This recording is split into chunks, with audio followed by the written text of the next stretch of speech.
Assalamualaikum warahmatullahi wabarakatuh. Sugeng enjing putra putri sedaya.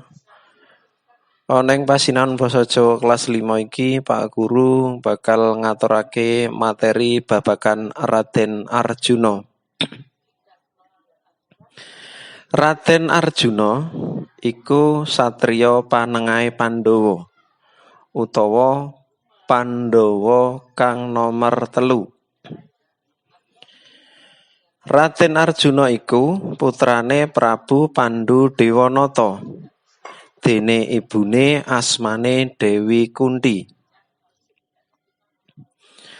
Raden Arjuna kagungan sebutan asma utawa jeneng liya sing cacahe akeh, yaiku Raden Janaka, Raden Permadi, Raden Pamade, Raden Dananjaya, lan Raden Pandhutanaya. Raden Arjuna iku satriya kang pinunjul lan pengpengan. Kadigdayane wis misuwur, wis kondhang tekan ngendi-endi. Raden Arjuna iku satriya ing Madukara.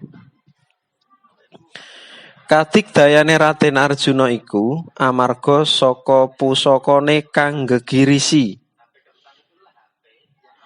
Raden Arjuna duwé pusaka cacahe ana 3, yaiku keris Pulanggeni, panah Pasopati, lan panah Sarotama.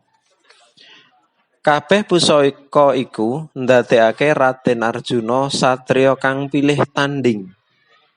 Pilih tanding tegese angel utawa ora ana kang bisa nandingi. Kadigdayane Raden Arjuna wis katon wiwit isih meguru bebarengan karo kadang Pandhawa lan Kurawa ana ing padhepokane Bathara Drona. Bab iku ndadekake Bathara Drona kesengsem utawa seneng. Banjur sumpah bakal ndadekake Raden Arjuna ahline manah kang paling pengpengan. Ora ana siji wae kang bisa nandingi. Raden Arjuna nduweni garwa utawa bojo yaiku Dewi Wara Sembadra, yaiku wanita kang alus bebudene lan tingkah lakune. Garwa sing nomer 2 yaiku Wara Srikandi. Wanita kang pinter perang utawa pinter manah. Malah ing perang Baratayuda, Wara Srikandi nate madeg dadi senopati utawa pimpinan perang Pandhawa. Garwa liyane yaiku Dewi Larasati kang mujudake wanita sing nduweni bebuden kang becik. Raden Arjuna duwe putra kang paling kaloka utawa paling misuwur, paling terkenal, paling kondhang lan digdaya sekti mandraguna, yaiku Raden Abimanyu. Raden Arjuna iku satriya kekasihe dewa. Satriya sing ditresnani dening para dewa.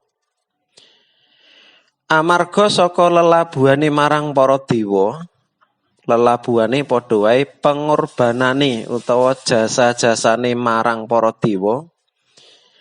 Raden Arjuna asring antuk wahyu, kayata wahyu Makutarama lan wahyu Tohjali. Kajaba antuk wahyu, Raden Arjuna uga antuk senjata kang ampuh, kayata panah Pasopati. Panah Pasopati diduweni dening Raden Arjuna nalika lagi mertapa utawa bertapa ana ing pertapan Indrakila.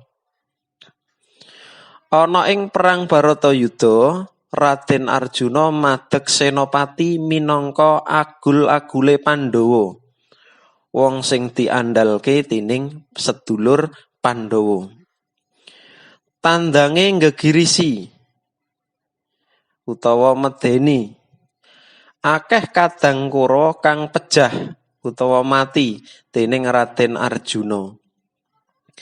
Semono uga Adipati Karna, raja ing Ngawangga uga gugur ing tangane Raden Arjuna.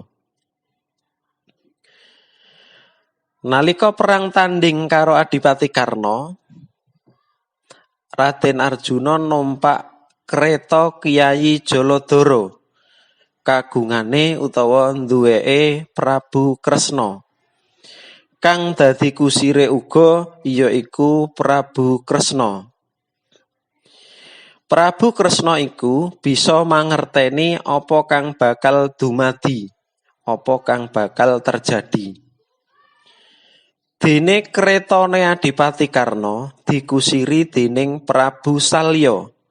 Ora liya yaiku maratuwane Adipati Karna dhewe. Adipati Karna iku sejatine saknyatane putrane Dewi Kunti, nanging mbela marang Kurawa. Dene Prabu Salya iku malah luwih condong marang Pandhawa. Perang antarane Raden Arjuna karo Adipati Karna rame banget. Lelorone padha dene pengpengan. Padha dene nyerang nganti pungkasane utawa akhire Raden Arjuna namakake panah ing dodone Adipati Karna. Adipati Karna tiba ing lemah kebak getih. Adipati Karna tumekaning seda ing palagan Kurusetra. Mengkono penjelasan Pak Guru ing dina iki babagan Raden Arjuna. Assalamualaikum warahmatullahi wabarakatuh.